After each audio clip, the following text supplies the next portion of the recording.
Hola queridos estudiantes de la vida, hoy vamos a embarcarnos en un viaje absolutamente fascinante que va a hacer que todo lo que creías saber sobre el colesterol se tambalee como un castillo de naipes. Prepárense porque lo que van a escuchar hoy no solo va a sorprenderlos, sino que literalmente va a cambiar la forma en que ven uno de los temas más malentendidos de la medicina moderna. Imaginen por un momento que durante décadas enteras, hemos estado persiguiendo al villano equivocado, como en esas películas de misterio donde al final descubres que el mayordomo no era el asesino, sino que era el detective quien había estado manipulando las pistas desde el principio. Eso, mis queridos alumnos, es exactamente lo que ha pasado con el colesterol LDL. Lipoproteínas de baja densidad, ese supuesto colesterol malo que nos han enseñado a temer como si fuera el mismísimo demonio. Pero antes de que empiecen a pensar que me he vuelto loco y que voy a decirles que se atiborren de mantequilla y huevos fritos, déjenme explicarles algo fundamental.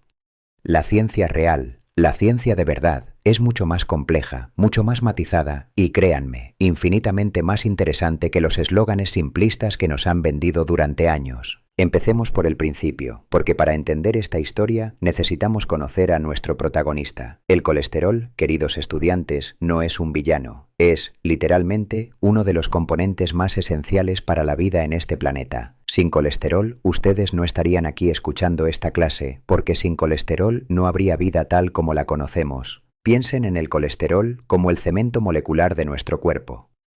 Es esa grasa imprescindible que forma parte de cada una de nuestras células, manteniendo las membranas celulares con la rigidez y flexibilidad perfectas. Es como el arquitecto maestro que diseña la estructura de cada célula para que funcione de manera óptima. Pero eso no es todo, eso es solo el comienzo de esta fascinante historia. El colesterol es también la materia prima para fabricar hormonas que son absolutamente cruciales para nuestra existencia. Estamos hablando del estrógeno, la testosterona, el cortisol. Sin colesterol no tendríamos estas hormonas, y sin estas hormonas, nuestro cuerpo sería como un automóvil sin combustible. Además, el colesterol es fundamental para la producción de vitamina D, esa vitamina del sol, que es esencial para nuestros huesos, nuestro sistema inmunológico y mucho más. Y como si fuera poco, también es necesario para producir los ácidos biliares que nos permiten digerir las grasas que comemos. Ahora, aquí viene la parte realmente interesante. En nuestro torrente sanguíneo, el colesterol no puede viajar solo porque es una grasa, y las grasas y el agua no se mezclan, como todos sabemos. Entonces, nuestro inteligentísimo cuerpo ha desarrollado un sistema de transporte sofisticadísimo, las lipoproteínas. Estas son como pequeños vehículos moleculares que transportan el colesterol por nuestra sangre. Tenemos dos actores principales en esta obra, el HDL, lipoproteínas de alta densidad, que han bautizado como el colesterol bueno, y el LDL, lipoproteínas de baja densidad, el supuesto colesterol malo. El HDL es como un camión de reciclaje que recoge el colesterol sobrante de los tejidos y lo lleva de vuelta al hígado para su procesamiento. El LDL, por otro lado, es como un camión de reparto que distribuye el colesterol fresco a todas las células que lo necesitan. Pero aquí está el kit de la cuestión, y presten mucha atención porque esto es crucial. ¿Por qué demonios llamamos malo al LDL si está haciendo un trabajo absolutamente esencial? La respuesta, mis queridos estudiantes, nos lleva directamente al corazón de uno de los malentendidos más grandes de la medicina moderna. La etiqueta de malo que le hemos puesto al LDL viene de una observación que, en su contexto original, tenía sentido, pero que luego fue extrapolada de manera irresponsable. Se observó que cuando hay inflamación o daño en las paredes de nuestras arterias, las partículas de LDL pueden depositarse allí y contribuir a formar lo que conocemos como placa arterial. Y claro, si hay placa en las arterias, aumenta el riesgo de problemas cardiovasculares. Hasta aquí todo lógico. Pero aquí viene lo fascinante, y esto es algo que muy pocos médicos les van a contar. El LDL también cumple funciones absolutamente heroicas en nuestro organismo. Actúa como un verdadero carro de bomberos molecular, uniéndose a toxinas bacterianas peligrosas y neutralizándolas antes de que puedan hacernos daño. Es como tener un sistema de defensa personal circulando por nuestras venas las 24 horas del día. Y aquí viene un dato que los va a dejar con la boca abierta. Los estudios científicos han demostrado que las personas con niveles demasiado bajos de LDL tienen un mayor riesgo de sufrir infecciones graves. ¿Se dan cuenta de la ironía? Hemos estado tratando de eliminar a nuestro guardaespaldas molecular porque pensábamos que era el enemigo. La historia de cómo el LDL se convirtió en el villano de la película es realmente fascinante y nos enseña mucho sobre cómo la ciencia puede ser malinterpretada cuando se saca de contexto. A mediados del siglo XX, algunos investigadores realizaron estudios en animales de laboratorio donde les daban dietas extremadamente ricas en colesterol. Y digo extremadamente ricas, porque estamos hablando de cantidades que ningún ser humano en su sano juicio consumiría jamás. Era como darle a un ratón el equivalente a comer 50 huevos al día durante meses. ¿Y qué pasó? Pues que estos pobres animales desarrollaron depósitos de colesterol en sus arterias. Los investigadores dijeron, ¡ajá! El colesterol causa problemas arteriales. Pero aquí está el problema. Estaban forzando a estos animales a consumir cantidades absolutamente antinaturales de colesterol, muy por encima de cualquier cosa que un organismo normal encontraría en la naturaleza. Además, también observaron que las personas con un trastorno genético muy raro llamado hipercolesterolemia familiar sufrían infartos a edades muy tempranas. Estas personas tienen una mutación genética que hace que su colesterol circule a niveles estratosféricamente altos desde el momento en que nacen. Es como si su sistema de control de colesterol estuviera completamente roto desde la fábrica. Con estos dos datos surgió lo que se conoce como la hipótesis lipídica, que básicamente decía: cuanto más colesterol, más placas en las arterias, más problemas cardiovasculares. Y esta hipótesis se simplificó hasta convertirse en el mantra que todos conocemos. El colesterol es malo, hay que bajarlo a toda costa. Pero aquí está el problema fundamental, y esto es algo que quiero que graben a fuego en sus mentes.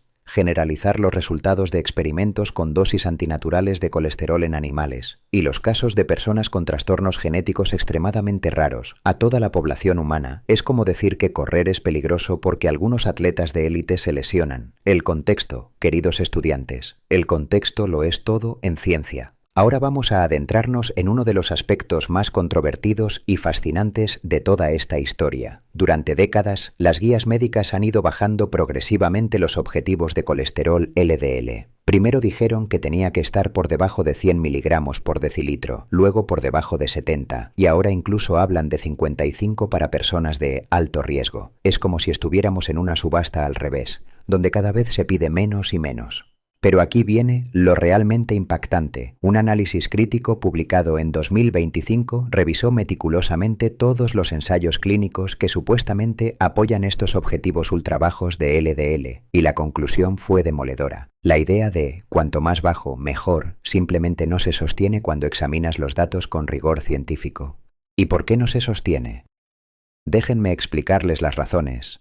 Y prepárense, porque esto va a cambiar completamente su perspectiva sobre cómo se hace ciencia médica en el mundo real.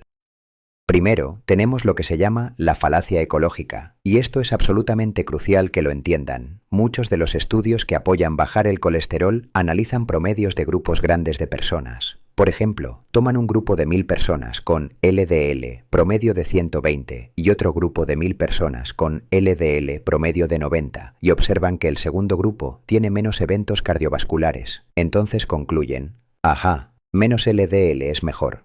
Pero aquí está el truco.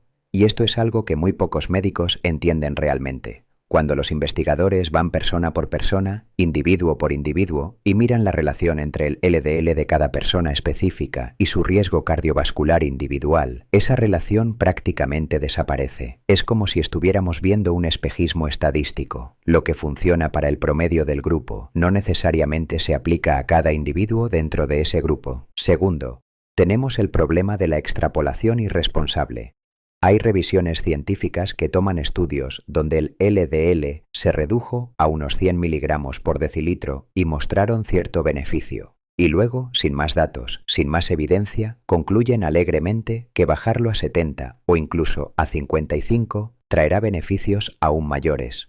Es como decir que si caminar 30 minutos al día es bueno para la salud, entonces caminar 6 horas al día debe ser increíblemente mejor. La lógica no funciona así en biología, queridos estudiantes. Tercero, y esto es realmente fascinante, las estatinas, esos medicamentos que se usan para bajar el colesterol, hacen mucho más que simplemente reducir el LDL. Tienen efectos antiinflamatorios, efectos anticoagulantes y una serie de otras acciones en el cuerpo. Entonces, cuando vemos que las estatinas reducen el riesgo cardiovascular, ¿cómo sabemos que es por la reducción del LDL y no por todos estos otros efectos? Es como atribuir el éxito de un equipo de fútbol únicamente al delantero, ignorando completamente al resto del equipo. Y aquí viene la bomba final, el dato que va a hacer que todo encaje. Múltiples investigaciones en adultos mayores han demostrado que la relación entre LDL y mortalidad tiene forma de U. ¿Saben qué significa esto? Significa que tanto los niveles muy altos como los niveles muy bajos de LDL se asocian con mayor mortalidad. Los niveles intermedios, aproximadamente entre 80 y 189 miligramos por decilitro, se correlacionan con la mayor longevidad. Es exactamente como la temperatura corporal. Ni el frío extremo ni el calor extremo son buenos para nosotros. Existe un rango óptimo, un punto dulce, donde nuestro organismo funciona mejor. Y ese punto dulce para el LDL no está en los números ultrabajos que nos han estado vendiendo. Ahora vamos a hablar de algo absolutamente crucial que la mayoría de las discusiones sobre colesterol ignoran completamente: la genética. Porque resulta que no todos somos iguales cuando se trata de cómo nuestro cuerpo maneja el colesterol. Y esta diferencia puede ser literalmente la diferencia entre la vida y la muerte. Existe una condición genética llamada hipercolesterolemia familiar, y aquí es donde las cosas se ponen realmente interesantes. Las personas con esta condición tienen una mutación en sus genes que hace que su LDL sea estratosféricamente alto desde el momento en que nacen. Estamos hablando de niveles que pueden ser 2, 3, incluso 4 veces más altos de lo normal. Para estas personas, y solo para estas personas, el colesterol alto es realmente peligroso. Los estudios muestran que los portadores no tratados de hipercolesterolemia familiar tienen un riesgo 13 veces mayor de sufrir un infarto. 13 veces. Es una diferencia abismal. Pero aquí está lo crucial. Esta condición afecta aproximadamente a una de cada 200 a 500 personas. Es decir, estamos hablando de una minoría muy pequeña de la población. Sin embargo, las recomendaciones médicas generales se han basado en gran medida en lo que funciona para estas personas con esta condición genética específica. Es como si hubiéramos diseñado todas las normas de tráfico basándonos únicamente en cómo conducen las personas que tienen problemas graves de visión. Claro que para ellas es peligroso conducir a alta velocidad, pero ¿significa eso que todos deberíamos conducir a 20 km por hora? Para ilustrar esto de manera más clara, imaginen dos conductores circulando a la misma velocidad, digamos 190 km por hora. Uno va por una autopista perfectamente lisa y bien mantenida, mientras que el otro va por un camino lleno de baches, curvas peligrosas y obstáculos. Aunque vayan a la misma velocidad, ¿quién tiene más probabilidades de accidentarse? Obviamente, el que va por el camino en mal estado. Pues bien, en el mundo del colesterol, la genética es el estado de la carretera. Una persona con hipercolesterolemia familiar y LDL de 190 puede tener un riesgo 22 veces mayor de infarto que alguien sin esa mutación genética, pero con el mismo nivel de LDL. La genética marca toda la diferencia. Y aquí viene algo que muy pocos médicos les van a explicar. Para la gran mayoría de las personas, aquellas que no tienen estas mutaciones genéticas raras, tener el colesterol moderadamente elevado puede no ser problemático en absoluto.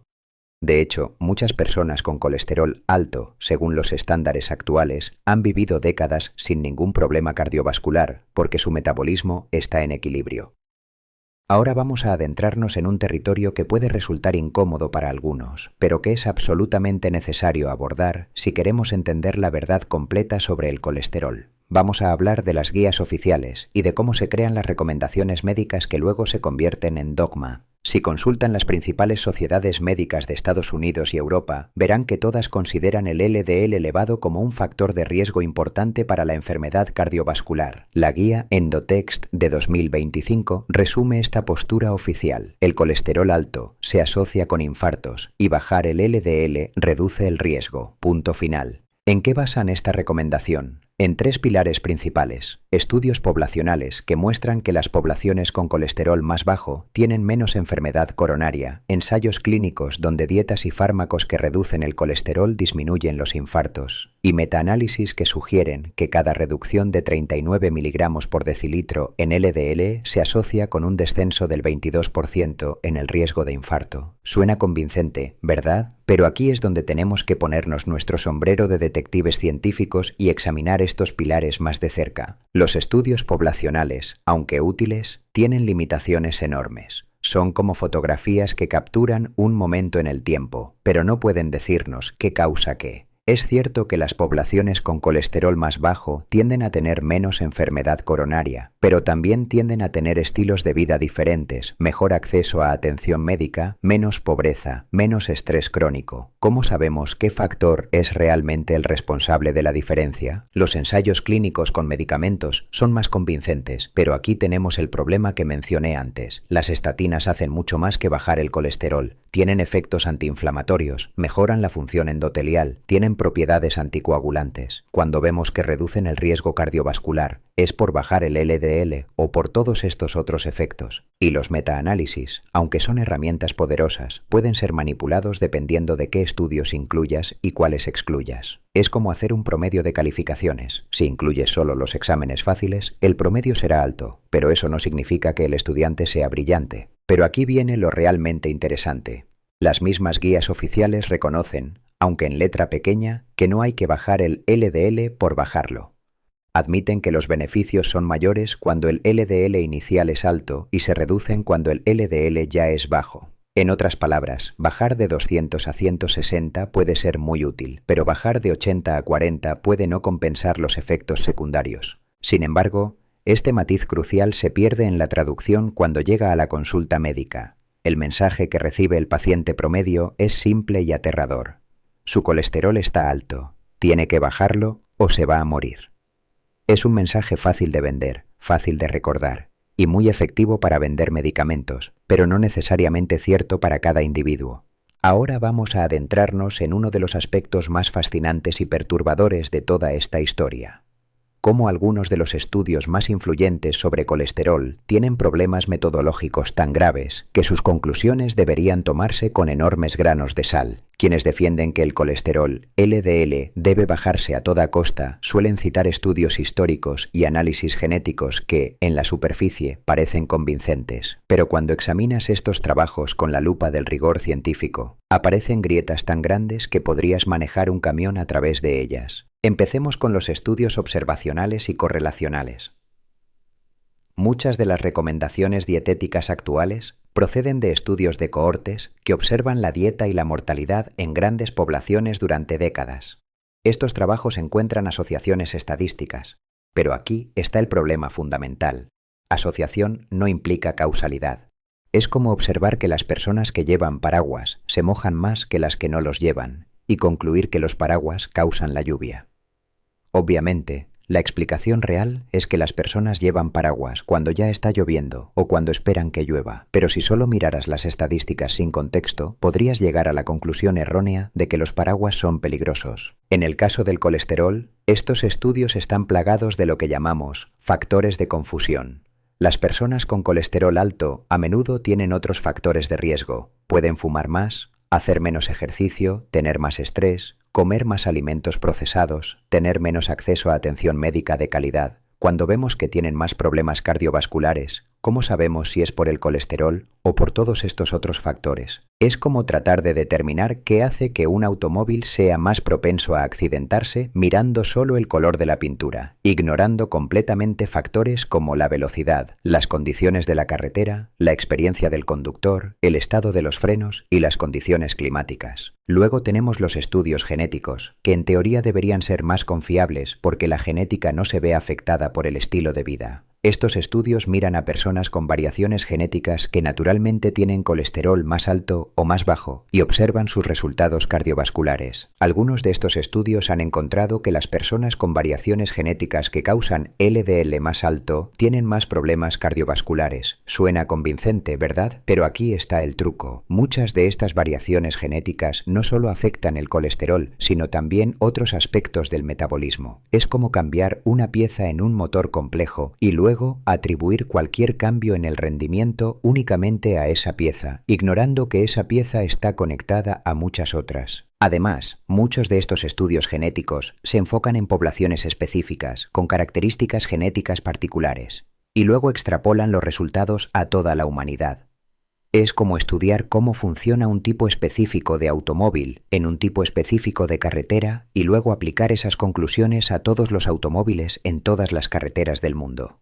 Pero quizás lo más problemático de todo es cómo se interpretan y se presentan estos estudios. Los investigadores a menudo enfatizan los resultados que apoyan sus hipótesis previas mientras minimizan o ignoran los resultados que las contradicen. Es un sesgo muy humano, pero muy peligroso en ciencia. Por ejemplo, si un estudio muestra que bajar el colesterol reduce los infartos en un 20%, eso suena impresionante.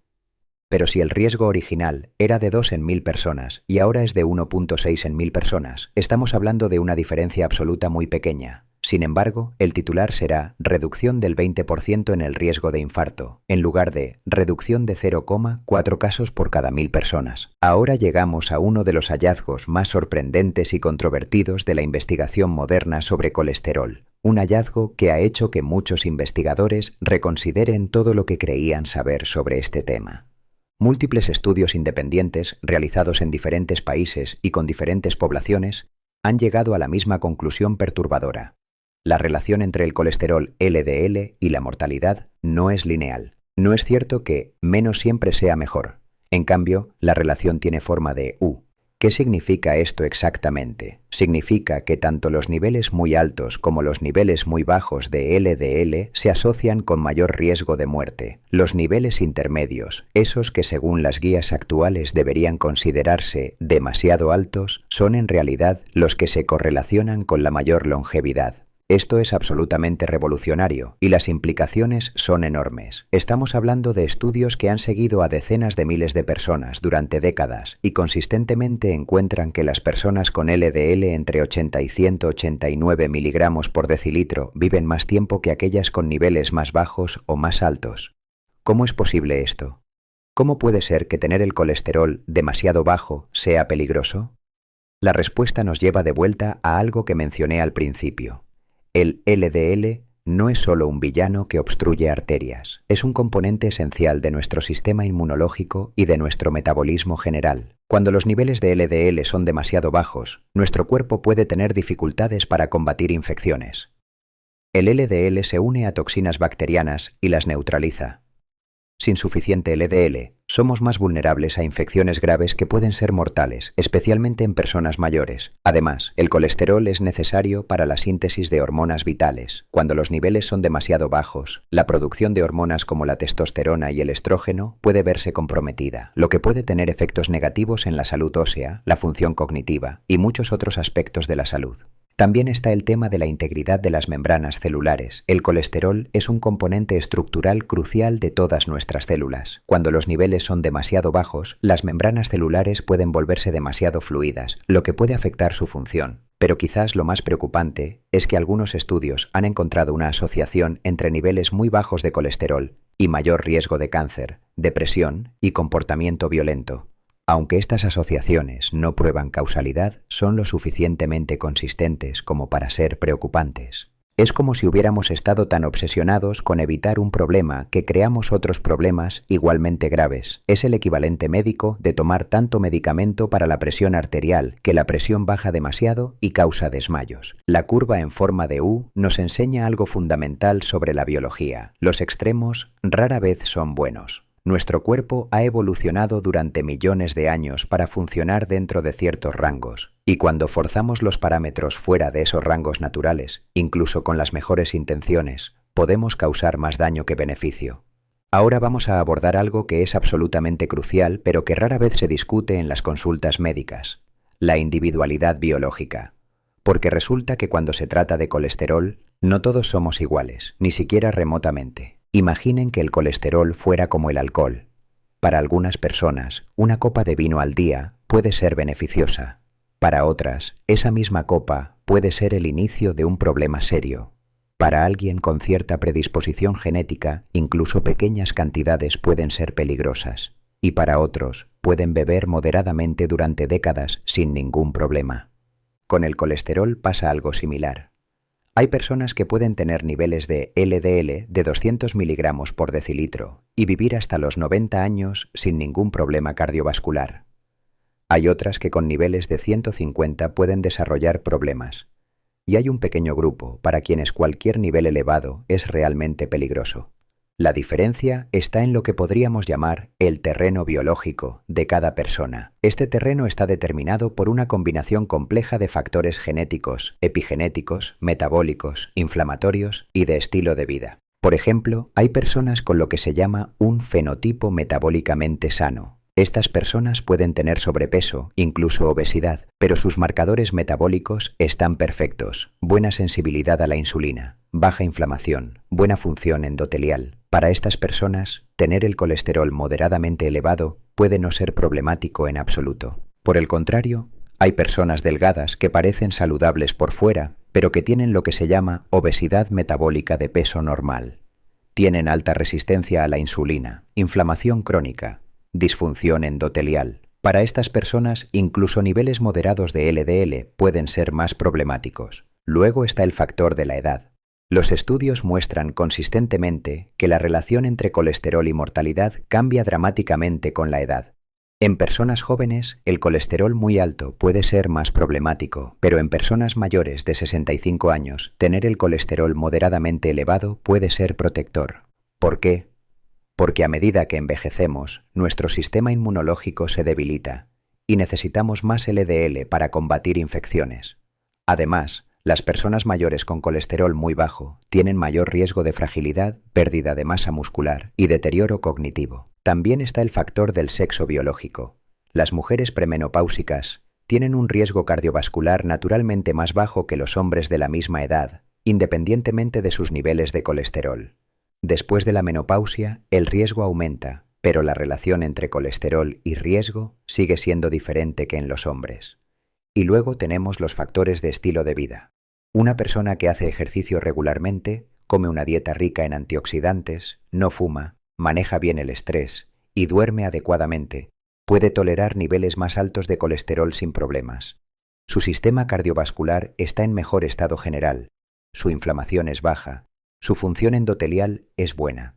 Por el contrario, una persona sedentaria que fuma, come una dieta rica en alimentos procesados, tiene estrés crónico y duerme mal, puede tener problemas incluso con niveles moderados de colesterol porque su sistema cardiovascular ya está comprometido. Es como la diferencia entre una carretera bien mantenida y una carretera llena de baches. El mismo automóvil puede circular sin problemas por la carretera buena a alta velocidad, pero puede tener accidentes en la carretera en mal estado, incluso a velocidades moderadas. Ahora vamos a revelar lo que muchos consideran el verdadero culpable en la historia de la enfermedad cardiovascular, el factor que ha estado escondido a plena vista todo este tiempo, la inflamación crónica.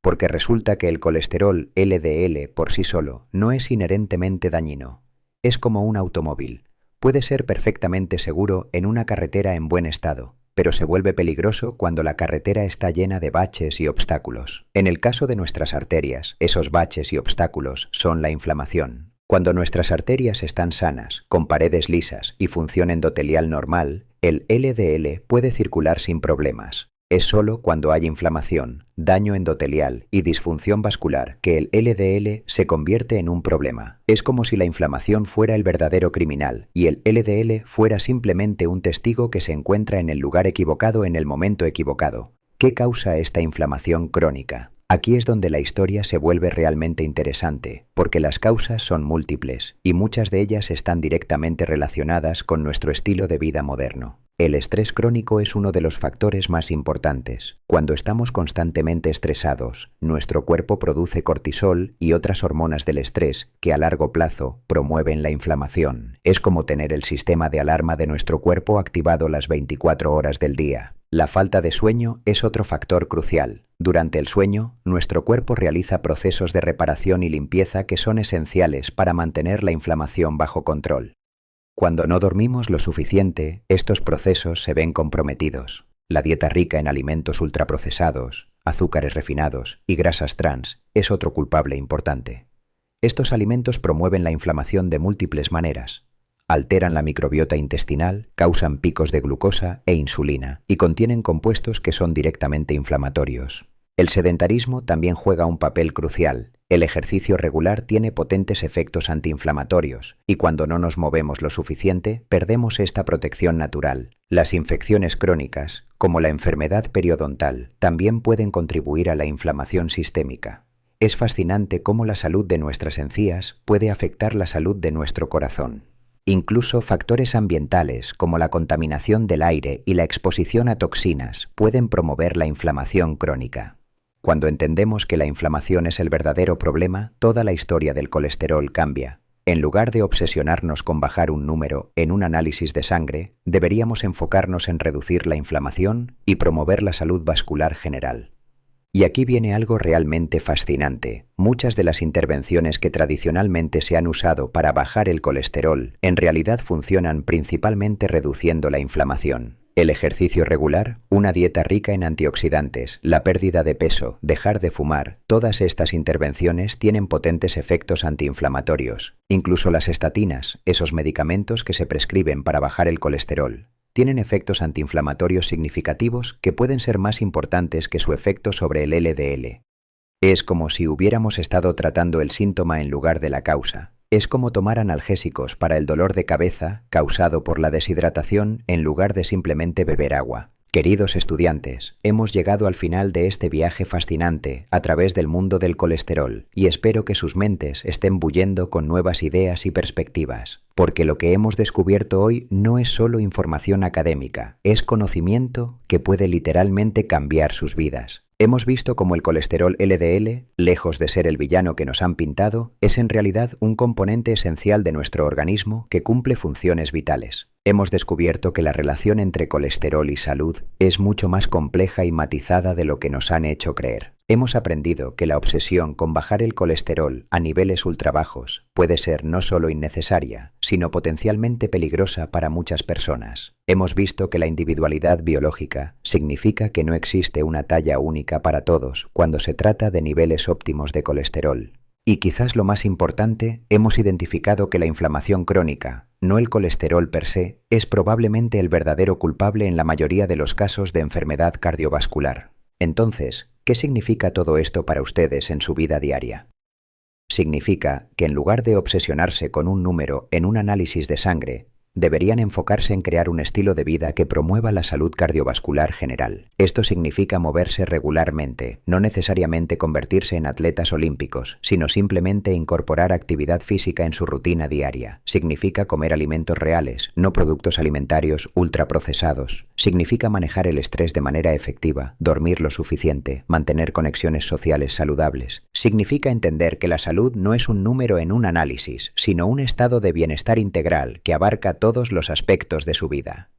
Y sobre todo, significa ser consumidores críticos de información médica, hacer preguntas, buscar segundas opiniones, entender que la medicina es tanto arte como ciencia y que lo que funciona para una persona puede no funcionar para otra. El conocimiento es poder, queridos estudiantes, pero solo cuando se aplica con sabiduría. Espero que lo que han aprendido hoy los empodere para tomar decisiones más informadas sobre su salud y que los inspire a seguir cuestionando, aprendiendo y creciendo. Porque al final del día, la salud no se trata de seguir ciegamente las reglas que otros han creado para nosotros. Se trata de entender nuestro propio cuerpo, escuchar sus señales y crear un estilo de vida que nos permita prosperar. Y eso, mis queridos alumnos, es la lección más valiosa de todas.